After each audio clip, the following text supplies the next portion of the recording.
Hello friend, sixth pay কমিশনে fitment factor ছিল 1.86, seventh pay কমিশনে 2.57, তাহলে এইটথ পে কমিশনে কত হবে? এই ফিটমেন্ট ফ্যাক্টর নিয়েই বর্তমানে সবথেকে বেশি আলোচনা। এই এইটথ পে কমিশনের ক্ষেত্রে যদি আমরা লক্ষ্য করি, তাহলে এ রাজ্যের ক্ষেত্রে কি সেটি হবে? এ নিয়ে একটি প্রশ্ন বা আলোচনা থাকতেই পারে। কিন্তু যদি বিগত দিনগুলো দেখি, যে সিক্স পে কমিশনে 1.86, সেভেন্থ পে কমিশন 2.57, তা কিন্তু রাজ্যের ক্ষেত্রে একই হয়েছিল। কিন্তু এই যে ফিটমেন্ট ফ্যাক্টর হিসেব, সেই ফিটমেন্ট ফ্যাক্টরের ক্ষেত্রে কিন্তু ডিএ একটি গুরুত্বপূর্ণ ভূমিকা পালন করে। এই ডিএ কিভাবে নির্ধারিত হচ্ছে এবং ডিএ কত আছে তার উপর নির্ভর করে। নিয়মটা কি, কিভাবে 2.57 হয়েছিল, সেটিও অনেকে জানতে চেয়েছেন। এবার তাহলে কি হবে? 1.86 হবে, না 2.57 হবে, না 2 হবে, নাকি 1.91 হবে, কি হবে সেটি জানতে চেয়েছিলেন। সেটিও আমরা দেখাবো। অষ্টম বেতন কমিশনের অর্থাৎ ফিটমেন্ট ফ্যাক্টরটি কত হতে পারে, একদম বৈজ্ঞানিক ভিত্তি, একদম বিজ্ঞান ভিত্তিক পদ্ধতি। সঙ্গে সেভেন্থ পে কমিশনের 2.5 যে হয়েছিল তার এক্স্যাক্ট সমস্ত কিছু এখানে ভিডিওর মধ্যে তুলে ধরা হচ্ছে। সঙ্গে রাজ্যের ক্ষেত্রে কী হতে পারে সেটিও আগামীতে ভিডিওর মধ্যে থাকছে। তার জন্য চ্যানেলটি সাবস্ক্রাইব করুন এবং ভিডিওগুলো শেয়ার করে সবার কাছে পৌঁছে দিন, যাতে চ্যানেলটি আরোটা এগিয়ে যেতে পারে। নিয়মটা কী ছিল, কিভাবে 2.57 হয়েছিল?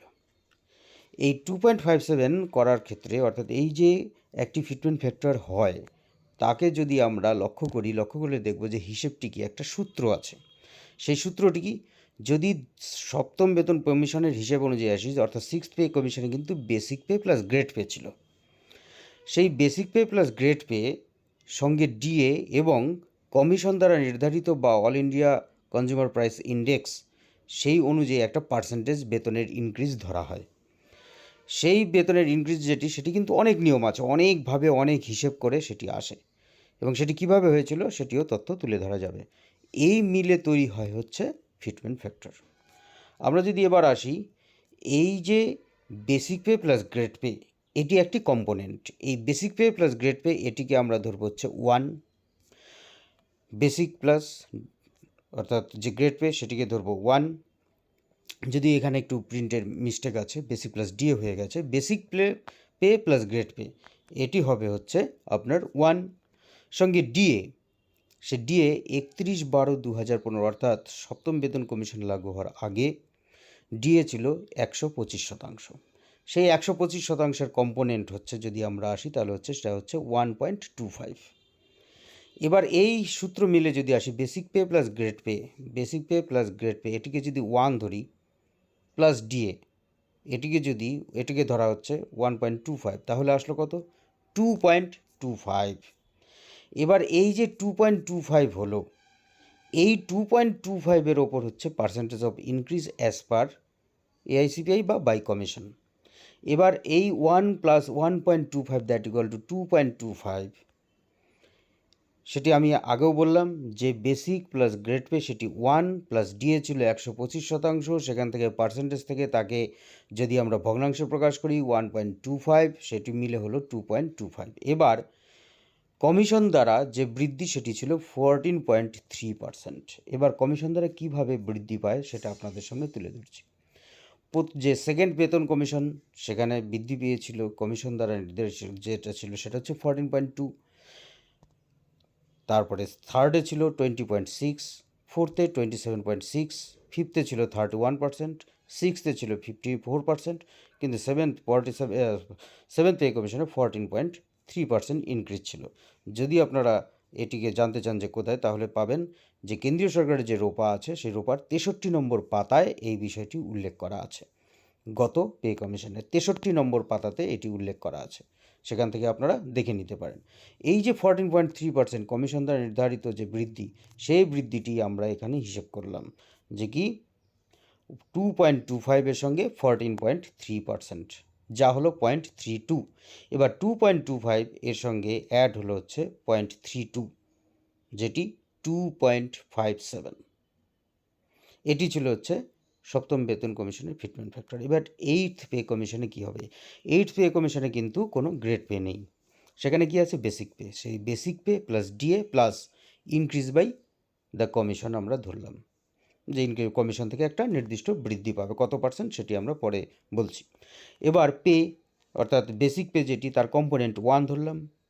ডিএ এখনও পর্যন্ত কেন্দ্রীয় সরকার কর্মচারীদের যে ডিএ আছে তা হচ্ছে 53%। আমরা ধরে নিলাম এরপরে আরও দুবার তাদের বৃদ্ধি পাবে, 1/1/2026 আগে আরও দুবার পাবে। সেক্ষেত্রে আমরা সর্বোচ্চ যদি সর্বোচ্চ নয়, সব থেকেও যদি কম করেও ধরি আমরা, তাহলে আরও 7% ধরি। তাহলে 7% ধরলে সেটা কত? 60% হয়ে যাবে। তাহলে 60%কে যদি আমরা ভগ্নাংশে প্রকাশ করি তাহলে কত হবে? 0.6। তাহলে 1 + 0.6 দ্যাট ইকুয়াল টু 1.6 বা 1.60। এবার যদি আমরা এখানে আসি, যে অন্যান্য পে কমিশনের যে বৃদ্ধির হিসেবটি, সেই বৃদ্ধির হিসেবটিতে যদি আমরা আসি, তাহলে কি পাচ্ছি? যে 14.2, 20.6, 27.6, 31.0, 54.0, 14.3 এভাবে হিসাব করেছিল। এই হিসেবটি কিন্তু হয় যে বর্তমানে প্রত্যেক পরিবারের অনুযায়ী তার ভোগ্য পণ্য, চিকিৎসা সংক্রান্ত সমস্ত কিছু হিসেব করা হয়, হিসেব করে আসে সেখানে। এবার সব থেকে কম ছিল 14.2% আর সব থেকে বেশি 54%। এবার আমরা এই সমস্ত জায়গা থেকে হিসেব করে না নিয়ে এসে আমরা একদম সর্বোচ্চ পর্যায়েও যাচ্ছি না, আবার সর্বনিম্ন পর্যায়েও যাচ্ছি না। আমরা যদি এটাকে মাঝামাঝি রাখি, তাহলে মাঝামাঝি রাখলে আমরা পাচ্ছি হচ্ছে, যদি ধরি 25%, তাহলে 1.6, এই 1.6-এর 25% যদি আমরা নিই তাহলে সেটি হয় হচ্ছে 0.40। এবার 1.60 + 0.40 দ্যাট ইকুয়াল টু 2 হচ্ছে, অর্থাৎ ফিটমেন্ট ফ্যাক্টর 2 হিসাব হচ্ছে। এটিকে যদি আমরা 25% না ধরে যদি 20% ধরি, তাহলে 20% ধরলে পরে যা আসে সেটিতে ফিটমেন্ট ফ্যাক্টর দাঁড়াবে 1.91। আবার এটিকে যদি 30% ধরা হয় তাহলে আরও বেশি হবে, অর্থাৎ 2.28 কাছাকাছি, যেটি এর আগের একটি ভিডিওতে আমি ফিটমেন্ট ফ্যাক্টর হিসাব করে আমরা দেখিয়েছিলাম, যে 2.28 মতন ধরে হিসাব করে আমরা একটি হিসাব করে আপনাদের সামনে তুলে ধরেছিলাম। এবার আসি, যদি রাজ্যের ক্ষেত্রে হয়, তাহলে রাজ্যের ক্ষেত্রে এমনিতে ডিএ কম, তাহলে ডিএ যদি কম হয় তাহলে এই যে কম্পোনেন্ট ডি বেসিক পে 1 এবং ডিএর যে কম্পোনেন্টটি আসে সেটি তো নির্দিষ্ট কমে যাবে। প্রসঙ্গত বলে রাখি, 7th পে কমিশনের সময় যেভাবে আমাদের পে কমিশন লাগু দেওয়া হয়েছিল 2020 সালের 1 জানুয়ারি থেকে রোপা 2019 অনুযায়ী, সেক্ষেত্রে কিন্তু একদম 125% ডিএটিকে হঠাৎ করে মেকআপ করে দিয়ে কিন্তু এই 2.57 আসা হয়েছিল, অর্থাৎ সূত্র তারা ঠিকই রেখেছিল। এখন রাজ্যের ক্ষেত্রে কী হবে তা ভবিষ্যৎ বলবে। এ নিয়ে পরবর্তীতে আরেকটি ভিডিও আমরা করে দেখাবো, আপনাদের সামনে তুলে ধরবো।